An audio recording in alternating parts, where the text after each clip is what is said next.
Please, why are you doing this? It's okay. It's not real. It's a nightmare. The only way for us to go home is to wake everyone up.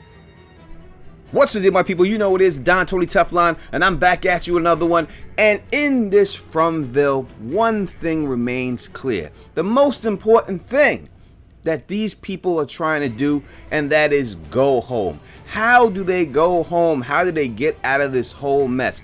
That's what this story is about, and that's truly what people should be focusing on. In this video, I'm going to tell you exactly how I think they do get home and how they can get out of this Fromville once and for all. And if you're into videos like that, do me a favor, hit that thumbs up button. 500 likes is the goal, and after that, subscribe to the channel. We are on our way trying to get to 100,000 subscribers. We're not too far now. Help a brother out. Now, we have heard two different times how people say they go home. Once from Abby and once from Sarah. How can they be connected, and how can they actually use these techniques to go home? The first time Sarah becomes a major player in this is when she gets the message, and the message is spelled out on her arm, and it says to kill the boy. Now, since Ethan is inside the diner, when she looks up, she's figuring that the message is talking about Ethan, and that's why she attempts to kill Ethan.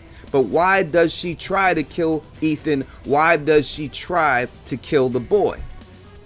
In order to understand her true motivations of why she did this, we then have to look at the conversation she has with Father Cartry, where she spells out everything and why she was doing what she did.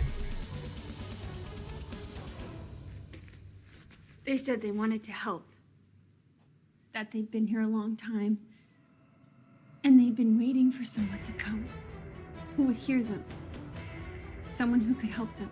Help them do what? Help them escape. Help them go home.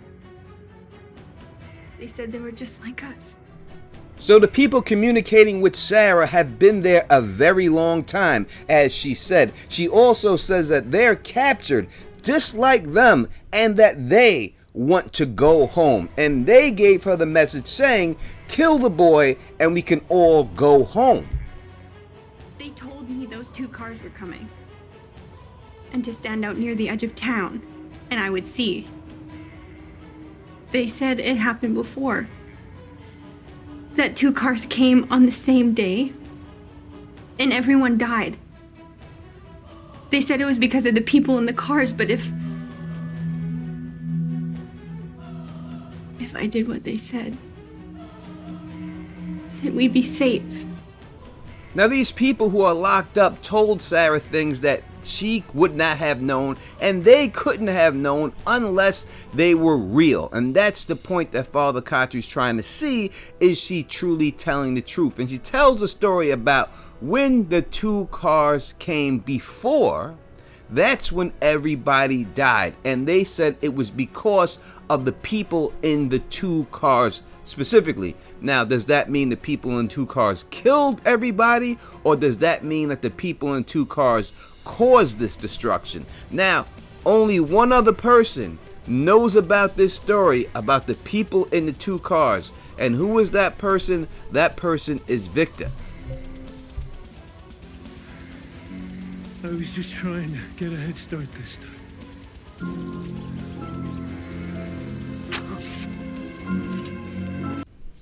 So everybody got killed in this massacre except for Victor. And Victor couldn't have been a child this time, because he said he's just trying to get a head start, meaning that he most likely dug all the graves for all the people that died. So when two cars appear, that's when everyone dies. That means two cars are not supposed to appear. That means the people who are bringing people here didn't want one of the cars to appear, and that's why they had to do the massacre. So what if Sarah got it wrong? She was told to kill the boy, but because she's seen Ethan, she thought it was Ethan. But there is another boy in this series, and that is the boy in white.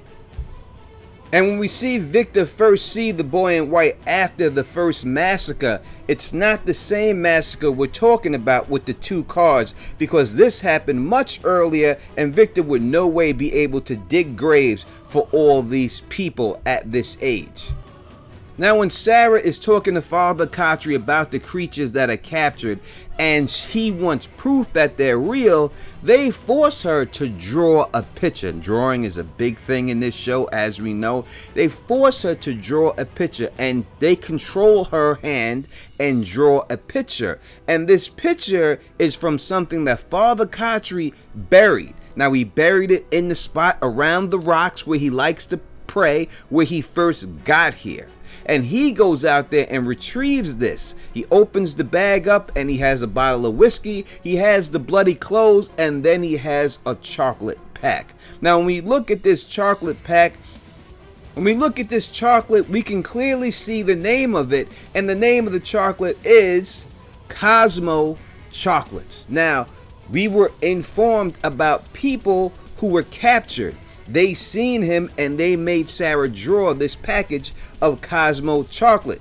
Now, they could have easily used a word like polar bear chocolate. They could have easily made up something else like Native American chocolate. They could have made up something else like fairy chocolate, but they chose to use Cosmo chocolate and then put an alien flying on the spaceship on it. I don't think that that's a coincidence. Boyd, Sarah, and Kenny go off into woods searching for answers, and Boyd starts questioning the boy in white himself. How is this supposed to help? When we were in the forest, you said a little boy in white told you to get into the tree. It's the same tree that put me in the goddamn chamber where all this started. So did the boy in white actually save Boyd? As Boyd says, all this started when he put him in that chamber, when he told him to go inside of that tree. Now, Sarah thinks the boy in white was trying to help, but she also says something interesting about the boy in white. Okay, so this random little kid running around magical forest doing good, popping up in people's dreams. I don't think he really was a little boy. So Sarah clearly says that she doesn't believe that the boy in white is actually a little boy. If that's the case, then the boy in white is most likely a grown-up, disguised as the boy in white, some type of avatar or maybe some type of clone of somebody. And the boy she was supposed to kill wasn't Ethan, but this boy in white. But if you can't kill the boy in white because he really isn't a boy, who is the grown man that could be the boy in white? And there's only one person that could be, and that is Victor. Kill Victor and you can all go home. That is what I think has to happen for the people to leave this spot. Victor must die. But maybe not this Victor that we see inside of From, and let me explain.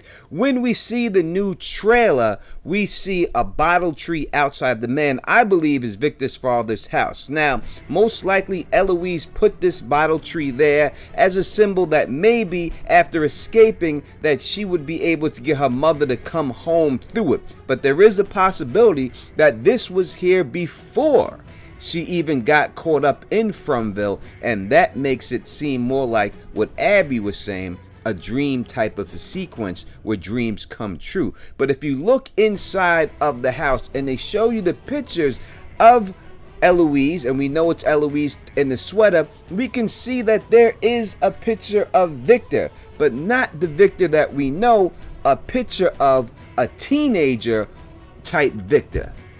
Looks like he's having a snowball fight with Eloise as she is a teenager also. How is this possible if Victor's been trapped in Fromland all this time? Unless there's some type of clone or some type of person who is living these people's lives while they are trapped in Fromville and they have taken over these people's identity. Even in the opening credits of the show, they show you someone dressed as a boy in white, but this person is a grown-ass man with a crow for a mouth when they show his face. So it could be that there are some type of clones out here and they're putting the people in there to get their organs harvested, maybe to keep these people alive for longer. Could be Victor is behind this whole thing from the beginning. But you tell me what you think in the comment section. And if you like the way I do this, please thumbs up this, spread this across the realm, and of course subscribe. And until next time, you know who it is. Peace and stay sexy.